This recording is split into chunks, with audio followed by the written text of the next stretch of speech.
దక్షిణ కాశీ వేములవాడ రాజన్న ఆలయంను అపవిత్రం చేసిన శివలింగం ఏదైతే హిందువుల ఆరాధ్య దైవమైన శివలింగం పైన మూత్ర విసర్జన చేసిన సయ్యద్ ఏదైతే ఉందో హజరత్ బాబా ఒక దర్గా ఏదైతే కట్టడం ఉందో అక్రమ కట్టడం ఉందో హిందువుల మనోభావాలు దెబ్బతీసిన ఒక సమాధిని వెంటనే తొలగించాలి.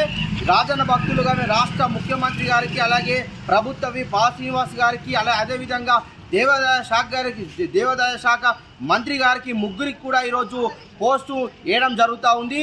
మేము ముఖ్యంగా డిమాండ్ చేస్తూ ఉన్నాం, హిందువుల ఆరాధ్య దైవమైన శివలింగం పైన అపవిత్రం చేసిన ఆ యొక్క ఏదైతే సమాధి ఉందో ఆ దర్గా ఏదైతే హజరత్ దర్గా ఏదైతే ఉందో సమాధి ఉందో ఆ సమాధిని వెంటనే తొలగించాలని రాజన్న భక్తుల డిమాండ్ చేస్తూ ఉన్నాం. ఈరోజు రాజ్యాంగ ప్రకారం కూడా చూసుకుంటూ ఉంటే ఎక్కడ కూడా అన్య మతస్థుల కట్టడాలు చిహ్నాలు ఉండద్దు కూడా స్పష్టంగా ఉంది.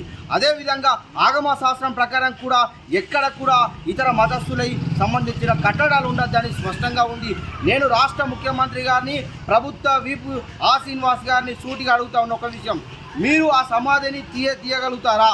హిందువుల మనోభావాలు దెబ్బతీసిన ఒక సమాధి కట్టడం అవుతుందో తొలగిస్తారా లేక వారికి మద్దతుగా ఉంటారో ఈ రెండు విషయాల స్పష్టతంగా మీరు రాష్ట్ర దేశవ్యాప్తంగా ఉన్న రాజన్న భక్తులను తెలియజేసి మీకు చేయాలని ఈ సందర్భంగా తెలియజేస్తూ ఉన్నాం.